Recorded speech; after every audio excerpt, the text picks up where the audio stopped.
إن الحمد لله نحمده ونستعينه ونستهديه ونستغفره ونعوذ بالله من شرور أنفسنا ومن سيئات أعمالنا من يهده الله فلا مضل له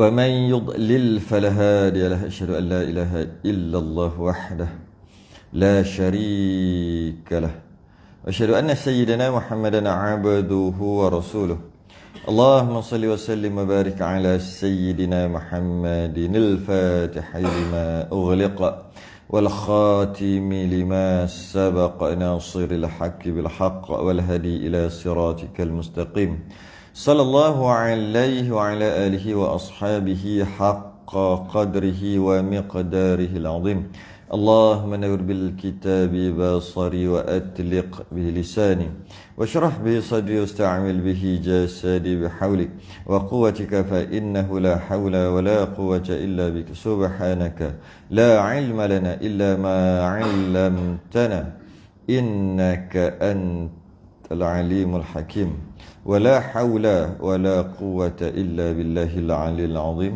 أما بعد الحمد لله. Malam ni kita sambung pengajian kitab Nahjus Salam lagi. Kita masih lagi berada, belum lagi sekali, dua kali, dah tiga kali, termasuk ni 4 kali dah, yang mana kita membicarakan tentang sifat yang ke-8, iaitu iradah. Walaupun macam tu, kita gabungkan sekali dengan qudrah sebanyak 2 kali dah. Sebelum pada tu kita bahas berkaitan dengan qudrah sekali. Maknanya dah 3 kali lah jambu. InsyaAllah malam ni penutup lah kot. Malam ni kerana kita tak habis baca lagi tu. Kalau nak kira kita tak habis lagi. Iradah ni tak habis lagi. Sebab dalam banyak-banyak perbahasan yang fardu ain, paling susah untuk ataupun paling banyak soalan-soalan yang bermain di fikiran yang tu lah, qudrah, iradah, ilmu. Maka kita terpaksa lebih kat situ lah. Tapi sebenarnya perbahasan yang paling susah sekali kalam, sifat kalam sebenarnya. Tapi fardu kifayah. Jadi kita boleh ambil fardu ain aja, fardu kifayah kita tak payah ambil. Tapi bab qudrah, iradah, sedikit ilmu, tak boleh kita nak langkah, sebab dia fardu ain. Tapi dia tu. Jadi kalau kita kata perbahasan yang paling susah fardu ain, qudrah, iradah, ilmu. 3 tu, gabungan 3 tu. Paling susah fardu ain. Paling susah secara umumnya, sifat mana paling susah? Kalam. Kalam kan, kata-kata. Macam mana kata-kata, ada suara tak ada suara dah, terbagi pada 4 lah. Jadi itu paling susah. Tapi itu fardu kifayah. Jadi kat situ. Jadi kita terpaksa bahas sekali lagi. InsyaAllah habislah kali ni, sebelum masuk ilmu ni.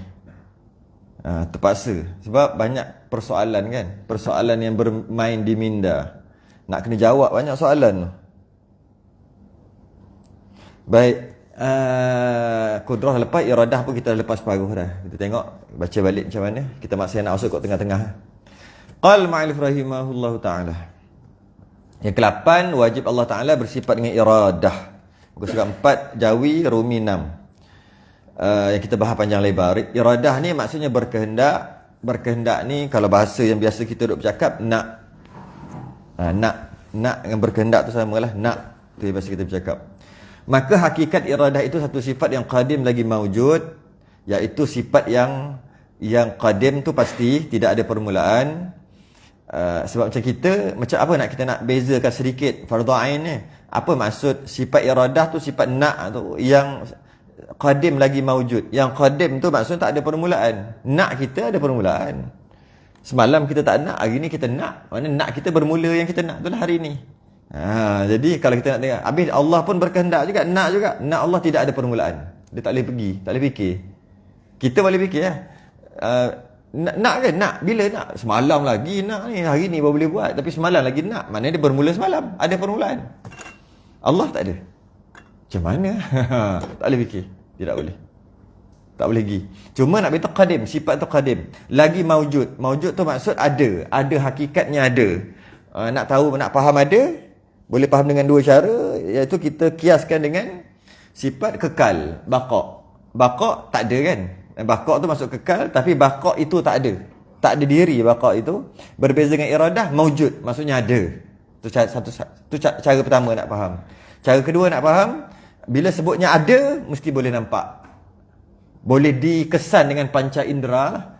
Kalau bila kata ada, lebih kepada nampak lah. Jadi maknanya, kalau Allah angkat hijab, ataupun dalam syurga nanti, kalau Allah bagi peluang, Allah bagi rezeki untuk melihat dia, maka kita nampak nak Allah itu, kehendak Allah itu. Macam mana? Sama juga. Kita punya akal terlalu lemah untuk kita menjangkau hakikat ketuhanan yang sebenarnya. Sekadar itu je kita boleh faham. Okey, itu yang kita dah bahas sebelum ni. Kerana apa? Kerana kullu mawjudin yusihu an yura. Setiap yang ada sah untuk dilihat. Nampak dengan tak nampak, boleh dengan tak boleh, bukan. Sah untuk dilihat, boleh untuk dilihat. Cuma kita dapat lihat ataupun tidak, itu bergantung pada kemampuan mata kita. Mata kita kuat, dapatlah tengok. Mata kita tak kuat, tak dapat tengok. Abang macam boleh jadi kuat lemah? Mata kuat lemah Allah lah yang bagi. Kan? Yang kita ni, mata kita ni lemah sangat. Iaitu penglihatan kita. Dan kita bahas perkara yang baik.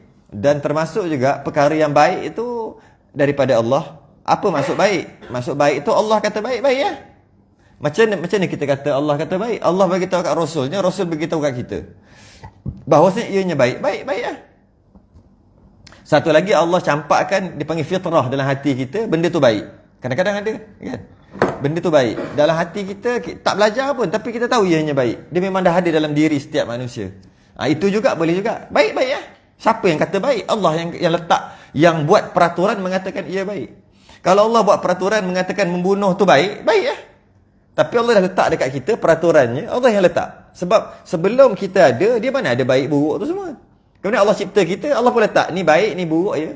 Tapi kalau nak terbalik pun boleh Allah nak letak. Tapi Allah dah letak yang mana ni baik, ni buruk. Jadi nisbah kita nampak baik buruk sebab Allah yang letakkan. Allah yang letakkan peraturan itu. Maka kita katalah benda tu baik, kita katalah benda tu buruk. Okey. Jadi apabila berlaku perkara yang kita kata baik tadi tu, maka daripada Allah, bukan kita buat, sebenarnya hakikatnya Allah. Kemudian kalau berlaku yang tak baik, yang kita kata tak baik, yang mana Allah yang tetapkan itu yang tak baik, maka ianya juga daripada Allah. Kerana yang baik dan tak baik itu pun Allah yang tetapkan kan. Maksudnya sebelum ada baik dan tak baik, maka Allah kata ini baik, ini tak baik. Kan? Maka bila Allah dah tetapkan peraturan itu, maknanya Allah takkanlah kita kata Allah itu tidak baik sebab dia buat satu perkara yang tidak baik. Tak, dia yang letak mengatakan itu tak baik, iaitu jangan buat. Kenapa pula Tuhan ni sibuk nak kata ini kena buat, ni baik, ni jahat? Dia Tuhan lah. Dia letakkan peraturan. Dia letak, ikut dia lah nak letakkan peraturan. Iaitu macam ni baik, macam ni tak baik. Jadi kita lihat apa sibuk-sibuk nak letakkan itu baik, untuk tak baik. Mana boleh. Dia Tuhan, dia buat kita. Kemudian dia kata, ini baik, ini tak baik. Ini jangan buat, ini buat. Yang buat tu baik, yang jangan buat tu tak baik. Jadi nisbah kita adalah baik tak baik. Nisbah Allah mana ada? Sebab Allah yang buat yang tak baik tu. Ini adalah peraturan, namanya tak baik, jangan buat. Allah yang letak kan. Macam kita letak peraturan dekat kucing kita. Kalau yang boleh ajar lah, ada kucing tak boleh ajar, tapi ada kucing boleh ajar. Kita letak peraturan, jangan pergi sini, sini kena boleh pergi, sini jangan pergi, kat sofa jangan pergi, sebab dia suka cakap. Kita pukul ke, kita buatlah apa-apa, marah ke, kita buat satu ajar dia. Kadang-kadang dia dengar. Okay. Kita yang letak peraturan tu, baik kan tak baik. Maksudnya pergi dekat sofa tak baik, dia kata kat kucing. Adakah kita tak baik? Adakah kita jahat sebab kita buat peraturan? Suka hati aku lah, kita punya kan. Jadi kita letak peraturan itu. Tapi bagi kucing tadi, pergi kat situ tak baik. Sebab tuan dia kata tak baik. Kalau pergi kat sini baik, kat dapur ke untuk makan ni baik. Yang ni tak baik. Jadi, yang meletakkan peraturan tu dia tak ada kena-mengena dengan baik ataupun tidak. Dia tak ada kena-mengena. Apa pula kucing boleh marah? Sibuk tuan aku, nak kata sini boleh pergi, sini tak boleh pergi. Aku pun pergi hidup sendiri. Mu hidup, jangan duduk dalam rumah aku. Pergi duduk hidup sendiri. Kalau nisbah Tuhan macam tu lah. Tak nak dengar peraturan, buat bumi sendiri. Macam tu lah. Sama je sebenarnya. Kau tak nak ikut peraturan aku, wahai kucing, kau hidup sendiri. Kau tengok kat luar, kena makan macam mana, nak cari makan macam mana, senang, susah, baru kau tahu. Oh tak apalah nak duduk dalam ni, orang mandikan, kutu orang cari. Kau tidak garu-garu, tergaru-garu, ada orang jaga, ada orang sayang. Ini peraturan dia. Bila kita meletak peraturan ini baik, ini tak baik, ini boleh buat, ini tak boleh buat, bukan bermakna kita jahat. Tak. Sekati aku kan nak letak. Adalah sebab tu, tapi sebab tak sebab pun ikut kita. Malah kadang-kadang benda tu tak ada sebab pun kita suka hati aku memang tak suka kalau kucing tu ada kat sini. Kenapa? Tak ada kenapa. Boleh tak? Memang tak suka kalau dia duduk sini. Tak ada sebab pun. Bulu, bukan sebab bulu. Memang tak ada sebab. Tak suka dia duduk masuk bilik ni. Tak ada sebab. Kalau dia masuk baik pun tak suka juga. Boleh tak? Boleh lah kita punya. Dan kita tak jahat sebab kita letak peraturan itu. Sebab kucing tu kita punya. Kalau tidak, mu cari tempat sendiri. Itu yang adalah hadis kata tu. Kalau kau tak nak dengar apa aku punya peraturan, kau cari Tuhan lain, kau cari bumi lain, kau cari lain. Itulah sindiran itu. Mana boleh cari bumi lain. Itu maksud dia. Jadi bila Allah telah meletakkan Allah cipta kita dan Allah kata ini baik, ini buruk, ini buat, ni jangan buat, Allah tak ada kena-mengena. Allah tak okey je nak letak macam mana pun. Bagi kita ia baik, bagi kita ia buruk. Apa-apalah. Ni maksiat, ni kafir, jangan jadi kafir. Itulah yang buruknya. Jangan maksiat, jangan berjudi, jangan minarak, jangan. Allah letakkan. Allah tak ada kena-mengena maksudnya. Tak ada kena-mengena dengan maksudnya. Tak ada, susahnya kita nak kena buat itu boleh, ini tak boleh, ini tak boleh. Jahatnya atau teruknya Tuhan. Tak. Tak ada kena-mengena. Tak ada kena-mengena. Tu maksud dia. Jadi, bila kita kata Allah yang takdirkan atau Allah yang nak ianya terjadi. Tapi takkan perkara buruk. Kejap. Perkara buruk nisbah kita. Macam tadi lah. Nisbah kita nampak buruk sebab Allah yang kata ianya buruk. Lepas tu Allah pun buat, Allah nak dia jadi gitu. Yang Allah letakkan buruk tadi tu, maka jadilah. Jadi tak ada kena-mengena. Tak adalah kita kata mempertikaikan kenapa yang baik pun daripada Allah, yang buruk pun daripada Allah. Tak. Sebab yang buruk-buruk tu nisbah kita aja. Kalau kita kiaskan dengan tadilah. Jadi bila cerita ni ataupun bila para sahabat, ni cerita para sahabat ni. Okey, bila seorang sahabat ni dengar mana saya ada buat macam tu. Bila sahabat ni dengar mana ni? Okey, bila seorang sahabat lelaki ni dengar Nabi menerangkan, kemudian dia pun tanya kat Nabi. Dia kata semuanya takdir, qada dan qadar daripada Allah, takdir Allah. Dan semuanya Allah, kerana Allah nak ianya terjadi, maka ianya terjadi. Dan terjadinya dengan perbuatan Allah.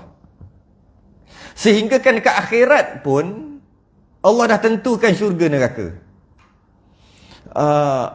Dia kata kalau macam tu, maknanya kita dah ditentu dah ke mana kita. Dia kata kita ikut ajalah apa yang ada dalam kitab kita. Kitab tu maksud suratan kita. Maksud jalan buat ikut jalannya. Tak ada fikir baik buruk, tak ada, jalan je. Sebab kan Allah dah tentukan syurga dan neraka. Sahabat pun ada juga yang tanya gitu. Kita ikut je lah ketentuan kita tanpa perlu kita fikir baik buruk lah. Sebab semua daripada Allah, malah syurga neraka pun daripada Allah nanti. Okey, dia tanya gitu. Dan dia kata tidak perlulah beramal. Beramal tu semayang apa, tak perlulah. Kerana semuanya telah ditentukan.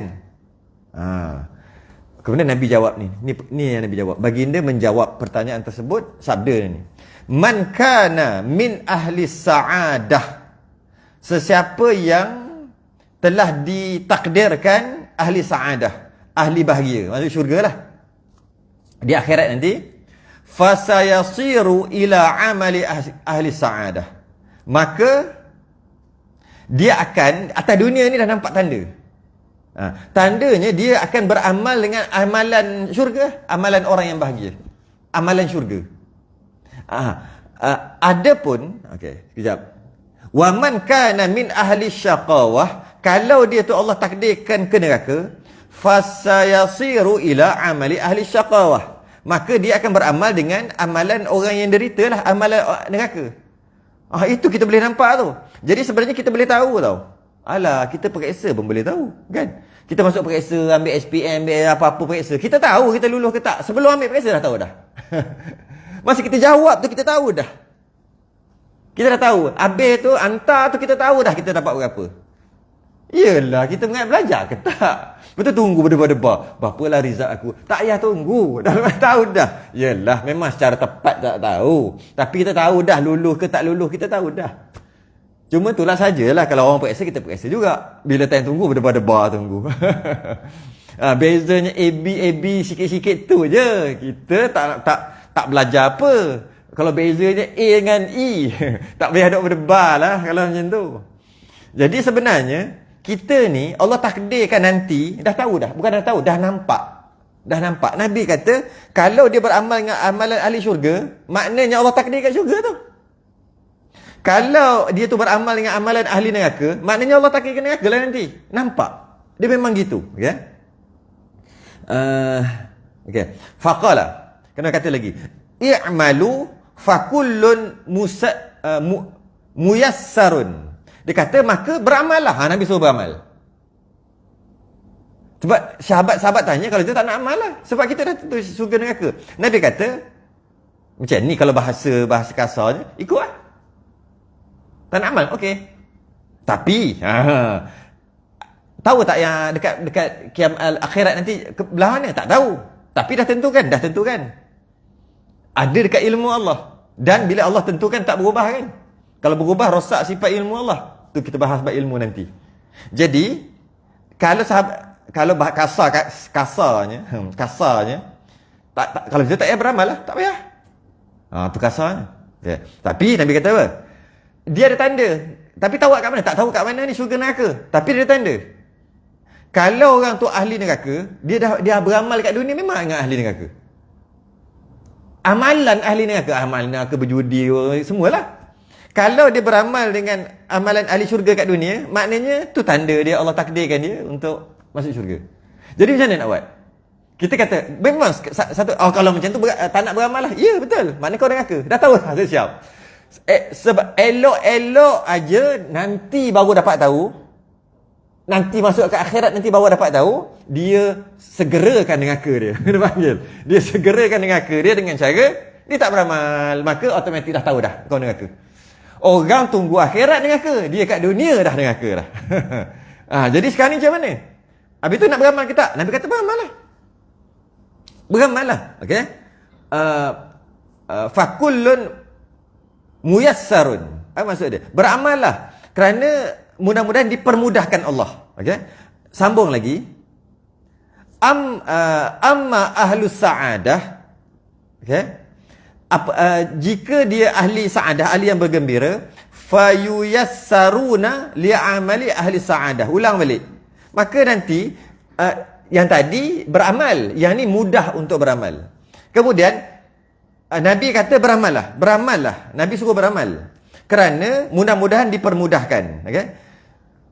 Jika dia ditakdirkan oleh Allah di syurga, maka dia mudah pula. Ini mudah pula untuk buat amalan ahli syurga.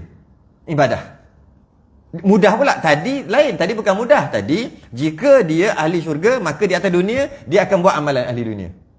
Kalau dia memang Allah takdirkan neraka dekat dunia, memang dia akan buat amalan ahli neraka.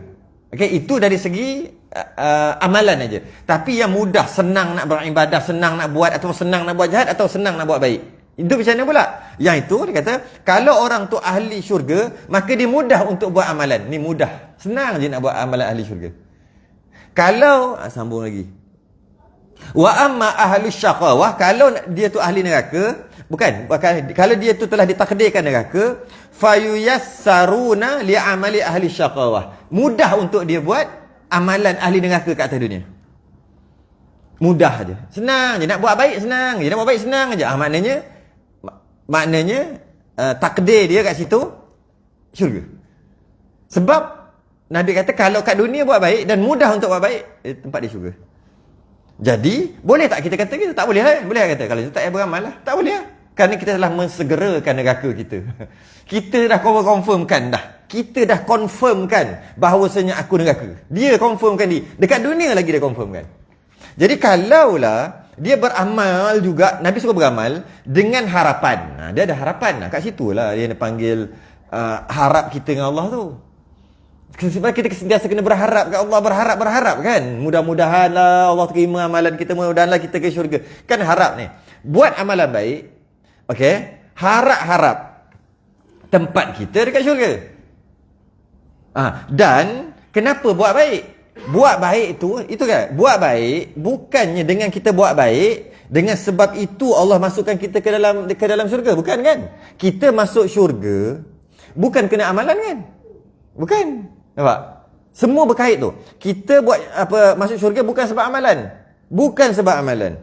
Jadi kalau masuk syurga, habis tu kenapa beramal? Beramal nak tanda tu. Tanda ahli syurga. Sebab Nabi kata siapa yang beramal dekat atas dunia, maka tempat dia sebenarnya Allah telah takdirkan di syurga. Sebab tu kita beramal. Sebab kita nak tanda. Tapi bukan sebab amalan kita masuk syurga. Kita nak tanda tu aja. Sebab Allah dah tentukan kan? Jadi memang kalau kita tengok ni memang kenalah, memang kena. Kenapa beramal? Kita gunalah ayat sebab kita ni hamba Allah suruh beramal. Nak masuk syurga? Ya, nak masuk syurga, tapi bukan sebab amalan. Habis kalau tak beramal Nabi kata itu antaranya adalah tanda-tanda ahli neraka. Jadi kita beramal sebab kita nak tanda sahaja. Tanda. Syurga masuk, kita ya Allah mudah-mudahan aku masuk syurga. Masuk syurga. Dengan amalan bukan. Sebab amalan tu nak tanda je. Kat situ. Kalau boleh nampak, baru faham tu maksud dia. Sebab tu kita masuk syurga bukan sebab amalan kita. Kalau masuk syurga dengan amalan, boleh dikatakan siapa yang datang buat ibadah apa semua, ahli syurga lah. Tak. Tidak semestinya. Jadi, kita masuk syurga kerana, biasa dipanggil rahmat Allah. Untuk mudah lagi, kita masuk syurga kerana Allah nak kita masuk. Allah nak kita masuk syurga, maka kita masuk. Kalau Allah tak nak kita masuk syurga, kita tak masuk. Okey? Kalau kata, ya, habis tu kalau ibadah, okey, dengan kita ibadah, Allah terpaksa masukkan kita ke dalam syurga. Rosak lagi sifat ketuhanan. Kita kadang macam tu lah. Rosak. Tak, Allah nak kita masuk syurga, yang kita masuk syurga. Kalau Allah tak nak kita masuk syurga, masuk neraka. Masuk neraka lah sebab Allah tak nak. Bila Allah nak Allah tak nak kita masuk syurga, kita akan masuk. Kalau syurga ada dua lah, syurga neraka. Jadi maknanya apa yang berlaku kehendak Allah lah. Kehendak Allah. Jadi beramal kerana nak tanda yang Nabi cakap. Tapi bukan dengan amalan tu yang memasukkan kita ke dalam syurga. Tidak. Kita nak tanda. Jadi kalau orang nak segerakan nerakanya, silakan jangan beramal. Dia telah menyegerakan neraka dia. Menyegerakan. Kalau orang beramal, mungkin syurga, mungkin neraka. Duduk berharap-harap ya Allah masuk dalam syurga. Orang yang tak beramal, Nabi kata dah awal-awal dah masuk neraka. Dah tahu dah siap-siap. Dengan tanda-tanda tadi. Tapi itu adalah tanda semata-mata. Itu cuma semata-mata tanda. Okey. Jadi dapat faham keadaan yang tersepit ni, maka kita sepatutnya berharap dan berserah pada Allah nasib kita. Kita berserah pada Allah nasib kita sepenuhnya. Itu maksud kita ni dalam genggaman Allah. Itu maksud dia. Maka kita berserah betul-betul dekat Allah. Berserah betul. Itulah namanya hamba. Itulah hakikat kehambaan yang sebenar. Hakikat kehambaan yang sebenar, kita tak tahu kita syurga ke neraka. Dan Allah dah tentukan kita syurga atau neraka. Dan ada tanda-tanda, kita buat tanda-tanda tadi. Sebab Nabi yang bagi tahu tanda-tanda tu, kita buat tanda-tanda dan kita tahu yang tanda-tanda tadi bukan menyebabkan kita masuk syurga pun, tak pun, tapi sentiasa kita minta lah. Itu nak panggil berserah. Itu maksud berserah. Serah pada Allah. Serah tu apa? Serah macam tadi berserah. Kalau kata takkanlah masuk neraka. Kot dah banyak buat ibadah, dah banyak sembahyang. Masih lagi tak berserah sungguh tu. Tak berserah. Tapi orang berserah ni semua berserah. Orang berserah ni semua berserah. Memang berserah. Itu real punya berserah. Dengan cerita nama tempat berserah ni sebab berserah sungguh. Berserah sungguh. Dia berserah hanya pada Allah. Akhir sekali nama berserah. Dengan cerita lah orang sini. Betul nama berserah. Itulah maksud berserah pada berserah nasib kita hanya pada Allah. Serahkan terus nasib kita. Dan berharap supaya Allah kekalkan amalan ahli syurga ni sampai kita mati. Harap-harap macam tu. Sebab tu kalau kita tengok, kita baca Qulillahumma malikal mulki tu'til mulka man tasha. Kita biasa baca kan, wahai Tuhan yang mempunyai kerajaan. Qulillahumma malikal mulki tu'til mulka man tasha. Yang mempunyai kerajaan. Betul? Apa? Jadi sambung ni. Wa tanzi'ul mulka mimman tasha wa tu'izzu man tasha wa tuzillu man tasha biyadikal khair innaka ala kulli syai'in qadir. Wahai Tuhan yang mempunyai kerajaan, engkau berikan kerajaan kepada sesiapa yang kau kehendaki. Engkau cabut kerajaan kepada sesiapa yang kau kehendaki. Okey? Engkau muliakan orang yang kau kehendaki dan engkau hinakan orang yang kau kehendaki. Muliakan dengan syurga, hinakan dengan neraka. Sebenarnya kita selalu baca. Kita selalu baca. Allah muliakan orang yang Allah nak, Allah hinakan orang yang Allah nak. Itu yang biasa kita baca lah. Jadi bila kita tapi ada sikit lagi penghujung dah ni, yang mana Allah suruh dan Allah suruh kita buat yang baik, jangan buat yang jahat. Itu memang suruhan dan larangan. Tapi kita juga membahaskan tentang Firaun. Ingat tak? Firaun ni dia tak beriman. Dia tak beriman. Tak berimannya Firaun kerana Allah yang takdirkanlah. Kalau tidak, siapa yang takdirkan? Jadi maknanya, tapi Allah tak redha. Kita bincang sebelum ni kan, Allah tak redha dan Allah suruh beriman. Allah takdirkan dia tak beriman.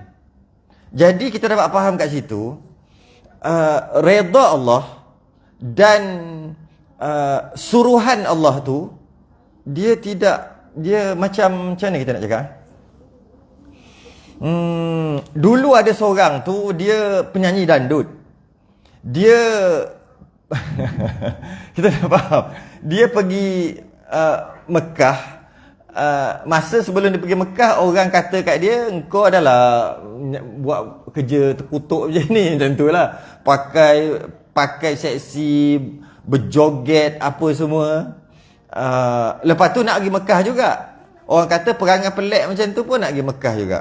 Akhir sekali orang ugut, orang kata kat dia, engkau pergilah nanti tak nampak Kaabah. Pergilah nanti tak jumpa pintu. Pergilah nanti sesat dan sebagainya kan. Orang cakap gitu kat dia. Balik Mekah, dia kata elok aja dia. Elok aja. Dia elok je kat sana. Dia kata tak ada sesat-sesat dan dia tenang kat sana. Dia sangat tenang dan dia nak pergi lagi. Dia kata kat sini, bermakna dia, apa yang dia buat tu Allah redha, Allah restu. Redha, restu, suka kan. Sebab ada orang pergi nampak baik pun tak nampak pun ada yang memang pelik-pelik lah berlaku kan, macam tak jumpa Kaabah, sesat lah, apalah, pengsan lah, macam-macam. Dia okey je. Maknanya kat sini, dia kata, orang yang ugut dia tu, dia kata, aku sebenarnya apa yang aku buat ni okey lah. Maknanya Allah redha sebab tak jadi apa. Apa yang kita nak bincang kat sini adalah walaupun tak jadi apa-apa, dia pergi, bukan bermakna Allah redha. Bukan bermakna apabila ianya berlaku maka Allah redha. Tak semestinya begitu. Macam yang berlaku, yang lelaki jadi perempuan, lepas tu pergi bekah kan, sama juga, okey aja, siap boleh lepas lagi. Yang terbaru perempuan jadi lelaki, perempuan jadi lelaki, pergi juga yang terbaru. Itu lelaki perempuan. Pergi Mekah, tak, pergi Mekah tu tak apa. Pergi Mekah dan duduk tempat lelaki jadi perempuan, duduk tempat perempuan. Kat situ problem dia. Perempuan jadi lelaki kan, dia pergi duduk tempat lelaki, kat situ problem dia. Duduk kat tempat tu. Sebab dia nak duk pergi tempat perempuan. Nak duk perempuan jadi lelaki, nak duk tempat perempuan, orang tak bagi pula muka macam lelaki, bukan muka macam perempuan, tapi cara dia pakai tu. Okey, sekarang ni sekarang kita tengok. Maknanya mereka semua berpahaman, maknanya apa dia buat tu betul. Tak salah. Ataupun bahasa lain, Allah redha apa yang dia buat. Sebab tak jadi apa-apa pun. Tengoklah ni. Tengok ni. Okey, yang kita nak kata kat sini adalah Allah takdirkan sihat bukan bermakna Allah redha. Nampak? Sihat tu baik kan? Allah takdirkan sihat bukan bermakna Allah redha. Allah takdirkan kaya, Wisnu kaya, mudah, murah rezeki, bukan bermakna Allah redha. Allah takdirkan menang pilihan raya, bukan makna itu adalah yang terbaik. Tak. Bukan makna Allah redha sebab tu menang. Kalau kita jahat, takkan Allah bagi menang. Ada tak orang cakap itu? Ada kan? Sebab tu kita menang. Maknanya kita ni baik lah. Kalau kita jahat, makan rasuah, takkan Allah bagi kita menang pilihan raya. Tak boleh main gitu. Kalau Allah takdirkan dia sihat, bukan bermakna Allah redha. Kalau Allah takdirkan dia kaya, bukan makna Allah redha. Allah takdirkan dia menang, bukan makna Allah redha. Allah takdirkan dia berjaya, bukan makna Allah redha. Macam tu juga sebaliknya. Kan? Macam tadi. Allah takdirkan dia tak jadi apa-apa pun. Tak jadi apa-apa pun. Bukan bermakna Allah redha. Tidak. Jawapannya, ketentuan dan redha Allah, istilah yang dipanggil tidak berlaziman. Tak semestinya seiring, selari. Ketentuan Allah, takdir Allah dengan redha Allah, tak semestinya berlaziman, tak semestinya selari. Dengan kalau yang terjadi itu adalah selari dengan suruhan Allah, baru dikatakan Allah redha. Okey, kita tengok. Kalaulah senang, jadi senang maknanya Allah redha. Tak jadi apa-apa, tengok senang aja kat Mekah, tak jadi apa-apa, maknanya Allah redha. Maknanya kalau orang tu susah, maka Allah tak redha. Siapa orang yang paling susah dalam dunia? Rasul. Kalaulah boleh kita kata, kalau senang makna Allah redha. Kalau tu sebab tu susah tu, Allah tak redha lah tu. Kalau begitu, Nabi yang paling susah. Nabi yang paling banyak cabaran. Hidup Nabi kita tak boleh nak bayang macam mana. Kita tak boleh nak lalu. Sebab kita bukan Nabi. Jadi Nabi kena macam-macam. Kalau ikut sipir tadi, sihat makna Allah redha, kan? Selari tak. Menang Allah redha, kaya Allah redha. Nabi lah kena semua kat Nabi ya. Sebab Nabi semua. Tak kayanya, miskin, susah. Lepas tu pula banyak cabaran, banyak orang kata macam-macam. Nabi ya. Nabi yang paling banyak terima kesusahan. Padahal tu Nabi adalah kekasih Allah. Jadi bila kita nak kata Allah redha, apabila yang berlaku, yang Allah takdirkan yang berlaku itu selari dengan syariat, suruhan Allah. Allah suruh tu dan itu yang berlaku dan itu yang kita buat, baru boleh kita kata Allah redha. Bukannya asal sihat, asal menang, asal kaya bermakna Allah redha. Tidak. Asal susah maknanya Allah telah murka. Sebab tu susah Allah telah murka. Tidak, bukan maksudnya gitu. Jadi istilah yang dipanggil ketentuan Allah. Apa ketentuan tu? Tentu tu apa? Kalau pening tentu tu nak lah. Allah nak dan Allah redha. Redha tu suka. Tapi tak sesuai lah guna suka. Suka tu perasaan kan. Tapi maksudnya Allah redha lah. Allah nak perkara itu, Allah nak ianya jadi, dan Allah redha tak semestinya berlaziman. Kadang-kadang sama, kadang-kadang tak sama. Kita tak, apa yang kita suka, yang tu yang kita suruh dan itu yang kita buat. Itu kita. Sebab kita bersebab. Kenapa kau buat? Sebab aku suka. Sebab. Kita ni semua sebab. Allah tak ada.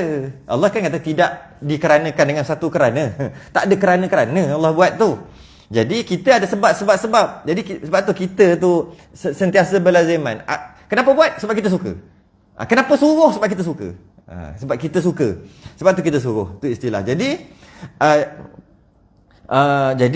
dari segi kita faham dah semua yang berlaku, kesimpulannya. Saya nak simpul sikit. Semua saya nak simpul yang sebelum ni.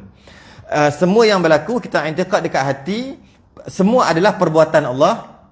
Tapi kalau nak bercakap tak ada masalah, malah memang kita akan bercakap begitu, iaitu bila kita kata air yang membasahkan, hujan yang membasahkan, matahari yang memanaskan, angin menyejukkan, air yang menghilangkan dahaga, Lepas tu kita sebut makan makanan yang mengenyangkan. Lepas tu kita sebut apa lagi? Kuasa elektrik. Power tu kuasa elektrik kita kata. Adakah elektrik tu berkuasa? Kita yang kata tak ada kuasa elektrik ni. Tak ada kuasa elektrik. Maknanya kita dah kata elektrik tu berkuasa. Cakap tak ada masalah. Cermin mata ada power? Power. Ada power. Allah maha power. Dia kata cermin mata power. Cakap tak apa. Cakap tak ada masalah. Kerana kita bercakap, kita memang bercakap, dia panggil, kita pinjam perkataan. Pinjam maksud kuasa, pinjaman. Isnad majazi ataupun majas akli, istilah yang dipanggil. Jadi kita pinjam, malah kita memang hidup, memang bercakap begitu. Jadi tak ada masalah. Kerana yang kita bincang ni dekat hati, pegang dekat hati. Bukan kita bincang yang cakap. Dan yang kita berfikir, tengok nasi banyak, kenyang lepas ni. Maknanya kita fikir dan kita cakap, nasi tu mengenyangkan. Tak ada masalah. Itulah kita hidup atas dunia. Itulah kita hidup atas dunia. Habis tu, kita selalu tak ingat ianya perbuatan ataupun Allah nak dan ini adalah kekuasaan Allah. Kita tak ingat. Memanglah kita tak ingat. Habis tu, kita terasa apa yang berlaku semua perbuatan kita sendiri atau perbuatan orang, perbuatan makhluk juga, kita terasa macam tu. Itu namanya hati yang lalai. Itu maksud hati yang lalai. Hati yang lalai yang tak ingat. Tak ingat Allah nak dan itu adalah kuasa Allah yang buat. Kekuasaan Allah dan Allah yang nak, ataupun bahasa lain qada dan qadar. Bila tak ingat, itu nama lalai. Kalau ingat, namanya tak lalai. Itulah maksud ingat Tuhan, ingat Allah. Itu maksud dia. Hendaklah kita banyak mengingati Allah. Macam mana selama ni kita faham? Mengingati Allah. Kita hidup ni banyak ingat Tuhan. Ataupun tengah marah ni, sabar bang, ingat Tuhan bang. Apa? Ingat Tuhan. Ingat Tuhan. Sebut aja ingat Tuhan. Apa ni zikir? Zikir lah. Kita berzikir. Zikir ni ingat Tuhan. Apa ingat Tuhan? Ingat kat masjid besar Allah kat atas tu. Tu tulisan. Ingat Tuhan tu apa? Tu ada. Ingat semua yang berlaku, Allah yang nak ianya jadi, dan terjadi itu pun dengan kekuasaan Allah. Tu maksud ingat Tuhan. Habis kau ni macam tak ingat Tuhan. Memang pun kita tak ingat Tuhan. Kita ingat kita kan? Kita. Dan tak ada masalah pun. Jika dan cuma tak ada masalah. Cuma kita dinamakan lalai lah. Orang yang lalai. Kalau dalam ketika kita sedar, kita dapat ingat semuanya adalah Allah yang nak dan semua adalah kekuasaan Allah. Berapa lama? Sejam. Maka kita dah hebat lah tu. Kita boleh ingat sejam sehari. 2 jam, lagi hebat. 3 jam, lagi hebat. Lagi banyak, itu lama-lama. Ingat, selalu, sentiasa, setiap saat ingat. Para wali lah sekarang, Rasul lah tak ada. Wali. Habis wali-wali ni apa? Ingat Tuhan setiap masa. Kalau tak setiap masa pun, sebahagian besar daripada hidup dia, daripada satu hari tu, ingat Tuhan semua. Tidur, tak adalah, dah lupa kan tidur. Berapa jam ada? Kira, berapa jam? Tengok, okey, selama yang dia sedar, 18 jam. 10 jam ingat Tuhan. Wali tu. Apa maksud ingat Tuhan? Tadi itulah. Ingat, sedar dan sentiasa ada. Ini semua Allah yang nak dan Allah yang buat. Apa saja yang berlaku. Kalau kita nak buat, kita akan jadi macam robot. Dia tak boleh lakon mana ni. Kejap, sentiasa jaga, jangan lari. Allah buat, Allah. Semua Allah lah kan? Bengong kejap. Sebab dia adalah anugerah. Yalah, wali mana boleh cari kan? Wali ni anugerah. Dia adalah anugerah. Dia memang jadi gitu. Dia akan sentiasa ingat Allah lagi rezeki. Tengok malah 10 jam ke? Malah mungkin 24 jam ingat Tuhan. Memang kalau macam tu. Sebab tu bila wali ni, bila apa yang berlaku, okey, contohnya datang batu besar, orang balik batu ke macam accident, bukan accident, macam kereta nak langgar. Kalau dia wali tu, kekuasaan nak cerita, relax, bertenang je wali. Memang apa? Tuhan, Allah yang nak, Allah yang jadikan. Allah yang nak. Kalau langgar aku tak boleh elak. Kalau Allah takdirkan tak kena. Sebab tu dia relax je. Lepas tu dia pun baca, ya Allah gini, terelak. Dia sentiasa sedar Allah yang nak. Maka Allah tolong. Dia sentiasa sedar, tak heran pun. Mati Allah yang nak. Allah yang nak, Allah yang jadikan. Hidup pun Allah nak, Allah jadikan. Mati pun sama. Jadi bila tengok tu dia relax, nampak bertenang, mulut mungkin terkumat kamit untuk berzikir ke apa, baca Quran ke apa kan. Relax. Sebab apa? Sebab tu. Itulah yang dimaksudkan dengan ingat Tuhan. Itu sabar, ingat Tuhan. Habis kalau orang tu tengah marah ni, sabar bang, ingat Tuhan. Maksudnya apa? Sabar, apa yang berlaku ni Allah yang nak dan Allah yang jadikan, tu maksud dia. Tapi bila orang ni dengar ingat Tuhan, apa ingat Tuhan? Ingat Tuhan, dia pun astagfirullahalazim. Ingat Tuhan itu? Itu bukan ingat Tuhan. Itu bukan ingat Tuhan. Ingat Tuhan tu ingat yang tadi. Kita tu lah sebut je kita reti. Jadi kalau kata jadi apa, kalau kadang-kadang itulah, kadang-kadang kita lupa, memang gitu manusia kan. Kita lupa jadi apa-apa, kita marah. Biasa kereta baru beli. Tiba-tiba dia tak pasang signal. Benda sikit je kita bercalas. Kita dah lah, kau tahu tak aku nak beli kereta ni berapa lama? Dah tak ingat Tuhan tu. Okey. Salah ke? Tak salah, tak ingat tu biasa lah. Kalau ingat, ingat bagus lah. Ingat Tuhan. Kalau ingat Tuhan macam mana? Allah. Segalanya inna lillah wa inna ilaihi raji'un. Ni bergetar. Inna lillah, segalanya daripada Allah. Itulah maksud dia. Inna lillah wa inna ilaihi raji'un. Semua daripada Allah. Ya, semua Allah nak dan semua kekuasaan Allah dan kembali pada Allah balik. Okey. Apa ni? Macam mana? Pada dia salah ni tak bagi signal. Macam mana? Ada WhatsApp atau apa? Nak saya bayar. Dia relax aja. Ataupun dia kata macam mana ni? Nak kira insurans ke apa ke? Relax je. Dia tak terabung-bundu, dia marah.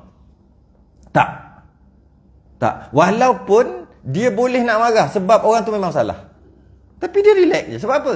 Tadi itulah. Ingat Tuhan. Jadi kalau terlupa sekejap Tuhan, itu marah. Lepas tu tenang. Relax. Benda dah jadi. Bukannya boleh buat apa pun. Marah pun tak guna. Ingat Tuhan lah. Masa tu orang ingat Tuhan. Okeylah juga. Tak kisahlah. Cuma saya nak beritahu. Lagi banyak kita ingat Tuhan. Lagi banyak. Itu maknanya lagi tidak lalai kita. Lagi satu hari tak pernah ingat Tuhan. Ingat Tuhan tadi ni. Bukan ingat sebut saja ni.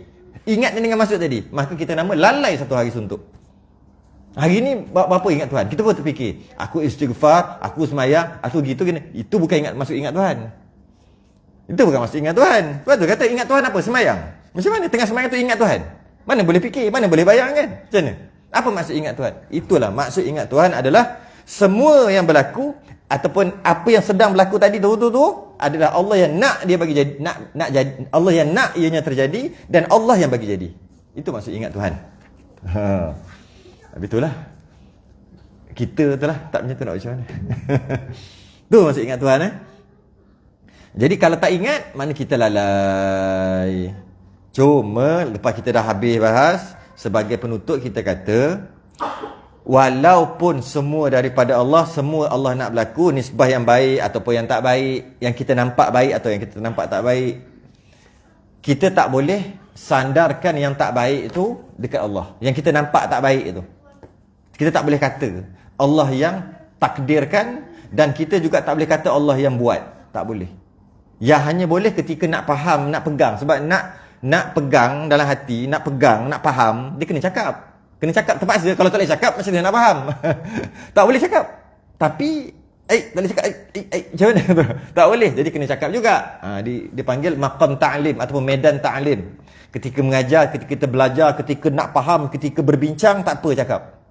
Tapi, selain daripada itu, tak boleh bercakap macam tu. Tak boleh. Haram, berdosa. Kerana tidak ada adab. Tak ada adab dia panggil.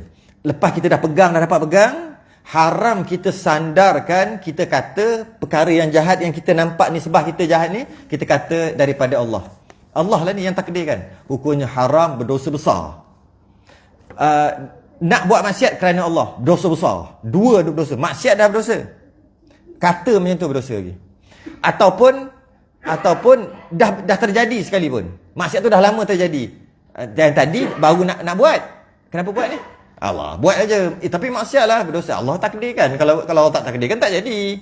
Situ berdosa dua kali. Berdosa sebab sebelum buat dah berdosa dah. Dan buat tu berdosa sekali lagi.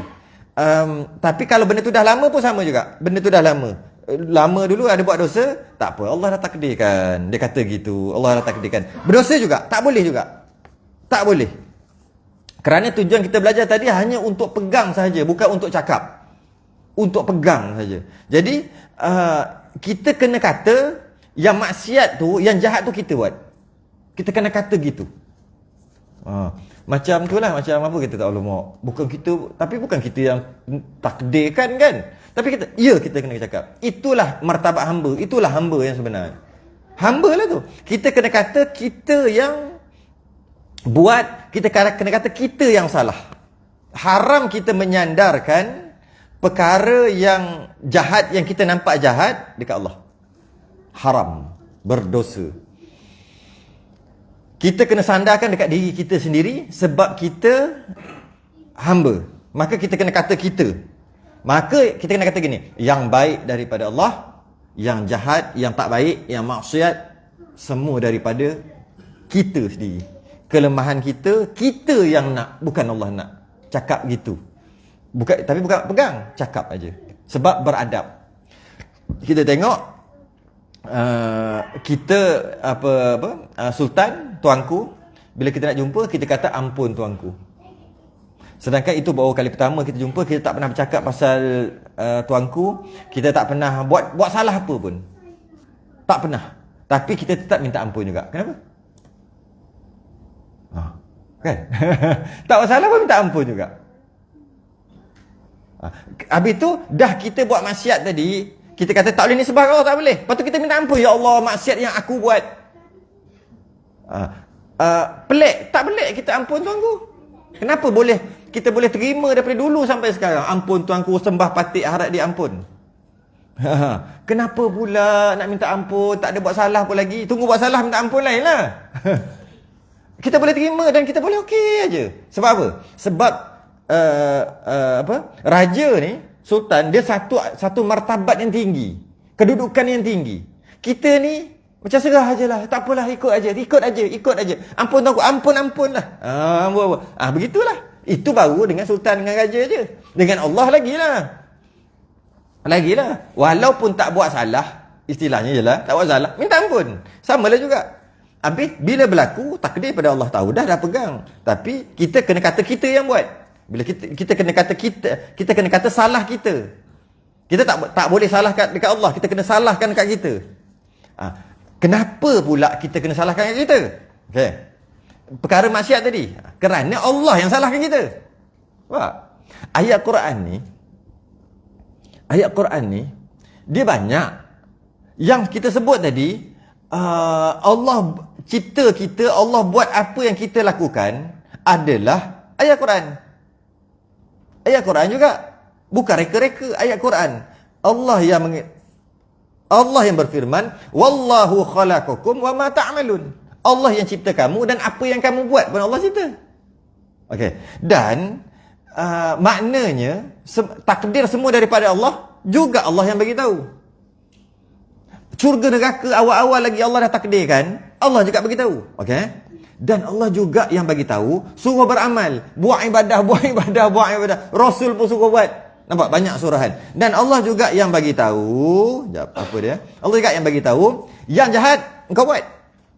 Nampak? Ayat tu dah dua. Ayat yang pertama kata Allah yang cipta kamu dan apa yang kamu buat Allah ciptakan juga. Mudah kata semua Allah cipta dan Allah nak. Dalam masa yang sama ada ayat yang lain kata ma asabaka min hasanatin faminallah. Jika perkara itu dari perkara baik, hasanah daripada Allah.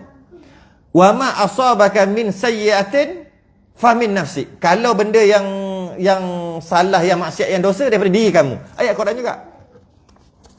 Sebab tu jadi perbincangan ni. Sebab kalau kita tengok satu ayat, maka kita akan kata yang itu ajalah. Kalau tengok banyak ayat, macam bertentangan. Kerana tu jadi begini. Panjang cerita ni. Kerana Allah sendiri dalam surah An-Nisa yang sandarkan kalau makhluk tu buat jahat daripada dia. Apa yang berlaku kat muka bumi yang dah rosak ni adalah daripada hasil tangan-tangan mereka sendiri. Mereka. Allah sandarkan pula. Dalam masa yang sama, ayat Quran juga, Allah sandarkan apa yang berlaku dia buat. Itulah sama je sebenarnya nak faham ni. Sama je nak faham yang ada orang kata Allah dah bertangan bertempat atau bertangan, ada kaki, ada mata, tadi sama je. Satu ayat tu kata yadullah fawqa aydihim. Satu tempat tu kata bukan, saya bukan cerita satu tempat. Satu tempat kata Ar-Rahmanu 'alal 'arsy istawa. Ayat yang lain kata min hablil warid, duduk sini pula. Ada ayat yang lain kata pula, tempat lain pula. Innallaha ma'ana, dalam gua. Dan ada kata juga Allah tidak tempat. Tak sama. Laisa kamislihi syai'. Mukhalafatuhu ta'ala lil hawadith. Nampak? Banyak. Jadi bila kita gabung semua barulah jadi satu. Jadi sebab tu ada orang yang salah faham sebab dia tak gabung semua ayat Quran dan hadis-hadis. Maka dia berat sebelah. Samalah juga yang kita bahas panjang ni. Allah juga kata yang baik daripada aku, yang jahat daripada kamu. Dan Allah juga yang kata aku buat semua. Dan Allah juga kata dah tentu siap-siap. Semua Allah yang kata. Istilah dia panggil tanakut. Bertentangan. Tidak, tak bertentangan. Macam tadi lah. Tak bertentangan. Tak bertentangan. Maka kita terpaksa ambil ayat muhkam, ayat yang jelas, itu kita kena pegang, tak lepas dah. Lepas tu yang ini kita takwil. Apa cerita? Takwil. Itu maksud takwil tu. Kita takwil. Ayat-ayat yang lain kita takwil. Maknanya ma asabaka min hasanatin faminallah, yang baik daripada Allah, wa ma asabaka min sayyi'atin famin nafsik, yang jahat daripada diri kamu sendiri, maka itu ditakwil. Kenapa ditakwil? Ada ayat lain yang lebih muhkam, yang lebih jelas, iaitu wallahu khalaqakum wa ma ta'malun. Allah cipta kamu dan apa kamu buat. Itu lebih jelas. Jadi yang ini dia macam ni sikit, maka ditakwil, maka ataupun bahasa lain disyarah. Sama juga Ar-Rahmanu 'alal 'arsy istawa. Mudah-mudah kata Allah duduk ke arasy.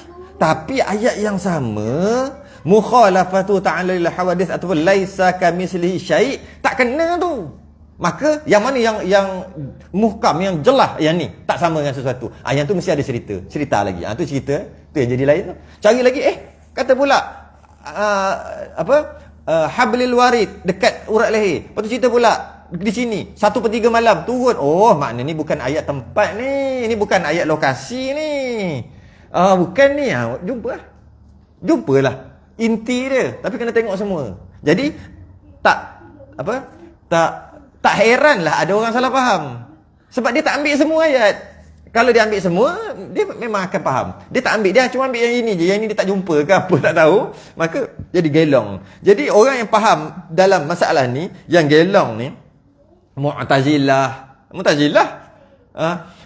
Kerana dia tak ambil semua ayat. Maksudnya dia tak nak ambil semua. Dan ayat yang jelas-jelas pun dia kata, pelik. Tengok ni, Allah kata yang jahat daripada kita. Ada orang kata, yang baik daripada kita buat, yang jahat pun kita buat. Ramai gitu. Lagi teruk pada Mu'tazilah ni. Lawan ayat ni. Ayat ni kata, ma asabaka min hasanatin faminallah, yang baik daripada Allah. Wa ma asabaka min sayyi'atin famin nafsik, yang jahat daripada diri kamu sendiri. Kan? Ada orang kata yang baik pun daripada dia, yang jahat pun daripada dia. Ada tak orang kata? Ada. Allah dah bagi dia kekuatan apa semua, panca indera, maka Allah lepas dia buat. Kalau baik dia lah buat, kalau jahat dia lah buat. Ayat ni pun dilanggar. Tapi ada orang ambil ayat ni dah okey dah. Cuma dia tak ambil ayat yang lain. Ayat itu semua yang berlaku. Allah ciptakan segala-gala, syai', segala-galanya Allah. Asya', segala-galanya yang Allah yang cipta. Man amila salihan fali nafsih. Barang siapa mengerjakan amal soleh, maka untuk dirinya sendiri. Wa man asa'a fa 'alaiha. Sesiapa yang mengerjakan perbuatan jahat adalah untuk dirinya sendiri. Wa ma rabbuka bizallamin lil 'abid. Ayat Quran lagi. Siapa yang buat baik untuk dia, siapa yang buat jahat pun untuk dia. Pula dah. Tadi kata yang baik daripada Allah. Tadi kata Allah buat semua. Sebab tu bila kita kumpul, kita mengaji kitab, dah siap masak dah. Oh, ini cerita dia. Yang baik, yang buruk semua daripada Allah tu. Kita tak perlu cari dah. Sebab banyak ayat yang kita nampak bertentangan, rupa-rupanya tak macam tu. Istilah dia panggil ayat syariat. Ayat syariat. Jadi kesimpulannya, yang baik itu dah datang daripada Allah, yang jahat juga datang daripada Allah, yang kita nisbahkan jahat datang daripada Allah. Bukan macam ni. Yang baik itu datang daripada Allah, yang jahat datang daripada diri kita sendiri dari segi syariat. Adab bercakap, kena cakap gitu, tak cakap begitu berdosa. Tapi pegang dekat hati, semua perkara baik ke tak baik ke yang kita nampak, semua daripada Allah. Dia dua. Dua-dua ayat ni ada dalam Quran. Mari kita sambung terusnya. Dengan dia, baru ni, lama nak beralih ni. Dengan dia menentukan segala mungkin. Dengan dia, dengan apa? Ni cerita iradah. Dengan Allah itu bersifat dengan nak, Allah tu jenis nak, maka menentukan segala mungkin. Bila Allah nak, Allah tentukanlah nak. Nak kan? Nak. Maka Allah menentukan dengan iradah lah. Menentukan dengan iradah segala mungkin. Segala mungkin. Mungkin ni apa? Mungkin ni perkara yang boleh ada, boleh tak ada. Boleh ada, boleh tak ada. Tapi kita bukan nak bahas yang tu. Kita nak bahas yang ni. Dengan segala mungkin, dengan setengah daripada segala sifat yang harus baginya. Setengah. Maknanya, kenapa setengah? Kan Allah bila Allah cipta semua kan? Semua Allah buat. Apa maksud setengah ni? Macam ni. Bila Allah yang bersifat iradah, Allah nak, Allah menentukan setengah perkara harus, mungkin tu harus. Maka secara automatik setengah lagi Allah tak tentukanlah. Susah nak faham macam ni. Allah tentukan makhluk itu hidup. Maknanya Allah tak tentukanlah dia mati. Allah tentukan dia hidup, sebab tu kita setengah. Dia tak boleh dua-dua. Allah tentukan dia hidup dan mati. Maksudnya sekat satu masa. Mana boleh? Mustahil. Jadi bila Allah tentukan, Allah nak dia tu hidup, maknanya mati Allah tak tentukan lah. Takkan Allah tentukan dia mati? Allah tentukan dia hidup dan mati. Maksudnya satu masa ni, bukan hidup lepas tu mati, bukan. Mana boleh? Bila Allah tentukan hidup, mati Allah tak tentukan lah. Setengah. Nampak macam, maknanya ada yang Allah tak tentukan semua. Tak. Bila Allah tentukan mati, Allah tak tentukan hidup. Hidup pun Allah tentukan. Memang Allah boleh tentukan dia hidup atau mati. Itu kemampuan. Boleh. Cuma bila Allah tentukan dia mati, Allah tak tentukanlah dia hidup. Kalau Allah tentukan dia hidup, Allah tak tentukanlah dia mati. Sebab kalau Allah tentukan dia hidup, lepas tu Allah tentukan dia mati. Macam mana tu? Hidup mati dalam satu masa? Mana boleh? Itu perkara mustahil. Maksudnya, dua-dua kemungkinan ada. Cuma Allah tentukan satu. Mati, hidup. Ada dua.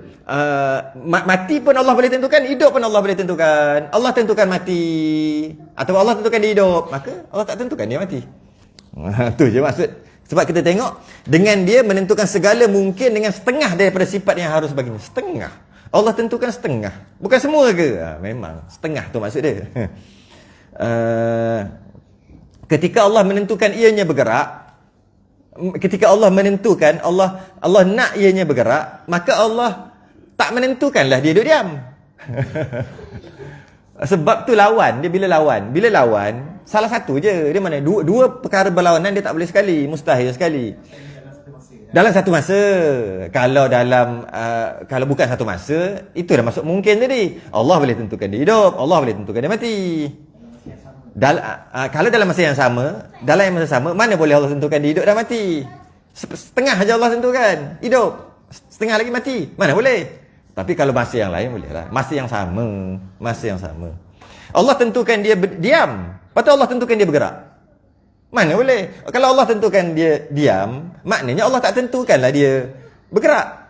Kalau Allah tentukan dia bergerak, mana Allah tak tentukanlah dia diam dalam satu masa. Cuma memang dia tak tulis sini. Dengan dia menentukan segala mungkin dengan setengah daripada segala sifat yang harus baginya. Disebut gitu. Setengah tu maksud dalam masa yang sama. Lawannya al-karahah, artinya benci. Karahah ni malah benci. Tapi benci Melayu ni, apa benci Melayu? Benci Melayu ni tak kena lah benci Melayu. Melayunya benci ni macam tak suka lah. Tapi benci karahah, dia lawan daripada nak, berkehendak. Sifat berkehendak. Lawannya tak ada sifat berkehendak, tak ada nak. Dia lain. Dia ada sifat nak, cuma dia tak nak je. Itu tak lain. Itu lain, faham? Dia memang tak ada sifat nak, dia tak ada nak.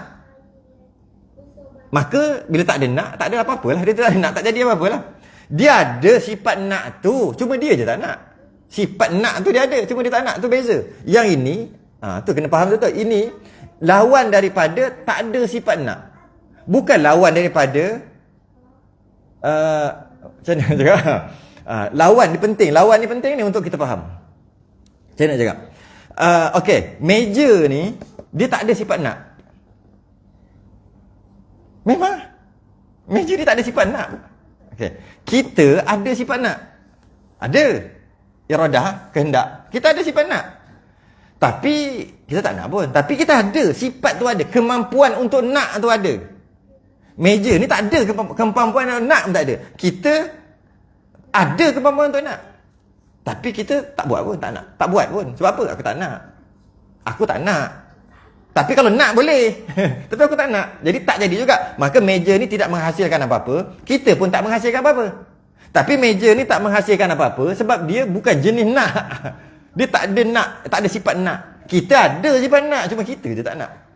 Okey, ni lawan dia apa? Lawan ni kalau istilah ni lawan ni macam meja ni. Maksudnya Allah iradah nak, lawan dia yang jenis yang tak ada nak. Sebab kalau tak ada nak tu, maka tak jadilah semua. Tu bab lain pula tu.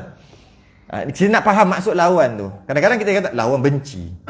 Apa benci? Tiada suka menjadikan atau membinasakan. Ada masalah sikit lah untuk kita faham. Tak suka menjadikan. Atau tak suka ni kan macam perasaan tu kan. Tapi bukan, kita tak nak letak tu gitu. Sebab maksud karahah tu kan sebab benci, tiada suka menjadikan atau membinasakan. Maknanya lawan iradah membinasakan. Allah membinasakan banyak benda. Tu takut salah faham tu. Maka iaitu mustahil. Mustahil Allah membinasakan. Tak. Jadi bukan maksud membinasakan tu ada benda lain ni. Maknanya bahasa kita je tak faham. Melayu je tak faham ni. Benci Melayu punya benci. Tidak suka menjadikan Melayu juga. Membinasakan Melayu. Maksud pemahaman Melayu kita tu. Lepas tu saya kembali kepada karahah. Sebab benci orang dulu faham benci macam mana tu? Macam mana maksud benci orang dulu kan? Orang masa ni. Tidak suka menjadikan. Salah tu. Membinasakan. Nak lawan dia binasa. Tu membinasakan. Sebab tu senang faham macam tadi. Allah nak lawan nak tu apa? Lawan nak tu macam meja ni, dia tak ada kehendak. Tak ada. Memang jenis tak ada kehendak, maka itu mustahil Allah gitu. Sebab meja ni bila meja ni dia tak ada nak, dia tak ada kehendak, dia tak ada iradah. Bila dia tak ada iradah, maka tak jadi apa-apalah. Tak jadi apa-apa pun dekat dia. Tak ada, dia bergerak, semua tak ada. Semua tak ada dan dia tidak menghasilkan apa-apa sebab dia tak ada nak. Apa? Jenis tak ada nak. Kita pun duduk macam meja. Kita duduk macam meja. Tak bergerak. Kita pun tidak menghasilkan apa-apa, kita juga tidak bergerak. Tapi kita jenis ada nak. Ada nak kita tu. Kemampuan nak tu ada, cuma kita je tak nak. Tak ada keinginan. Kita tak ada keinginan lagi. Cuma kalau nak boleh. Tu. Jadi lawan ni, nak cakap lawan, bukan yang tadi tu. Bukan yang apa? Tak buat apa-apa. Macam meja. Aku nak jadi menyamar jadi meja. Tapi sebenarnya dia jenis nak. Tapi sekarang tak nak. Bukan lawan tu. Lawan dia apa? Lawan yang meja. Yang jenis tak ada nak. Itu maksud iradah. Nak ambil lawan dia tu. Maksud lawan dia. Jadi mustahil lah. Betul-betul dia kata maka iaitu mustahil. Mustahil tak Allah gitu? Mustahil lah. Sebab apa mustahil? Apa bukti mustahil Allah itu jenis yang tak nak tadi ni? Yang tak nak yang tadi tu. Nak terang balik sekali lagi. Itulah. Yang lawan daripada iradah, lawan daripada nak ni. Apa buktinya? Dan bermula tanda buktinya atas yang demikian itu atas segala alam ini. Bukti alam ni ada. Buktinya Allah itu mempunyai sifat nak ataupun iradah. Alam macam ni, boleh ke Allah nak buat dua? Boleh je. Tapi ada tak yang kita tahu ni? Tak ada satu je. Tapi boleh je nak buat dua. Sebab Allah kan ada nak, boleh nak buat. Tapi Allah tak buat. Allah tak buat dua bumi macam ni. Maknanya Allah tak ada nak. Tak boleh kata gitu. Allah tak buat cerita lain. Allah ada nak. Apa bukti? Ni, alam ni. Bila adanya alam, maknanya buat. Nak buat, dia kena buat. Bila ada alam, maknanya kena buat. perbuatan mesti nak. Mesti nak. Maka automatik itu dia kata, dan bermula tanda atas yang demikian itu ada segala alam ini. Adanya alam ni bermakna Allah ada sifat nak, iradah. Itu dia nak itu. Jadi kalau kita tengok kita tengok bukti yang kita ulang-ulang tu, paling senang iradah. Allah berkehendak. Allah jenis nak, Allah ada iradah. Kalau Allah tak berkehendak, kalau Allah bukan jenis nak, macam meja ni kan, kita tak ada nak kan? Kalau Allah bukan jenis berkehendak, ataupun kalau Allah tak ada iradah, kalau Allah tak ada nak, bukan tak nak, tak ada nak. Tak nak aje, buat boleh kan? Nak boleh, aku je tak nak bukan tu. Kalau Allah tidak berkehendak, Allah tak ada sifat iradah, tak ada berkehendak, ni secara alam ni tak ada. Senang je. Apa hukum alam ni? Tak ada.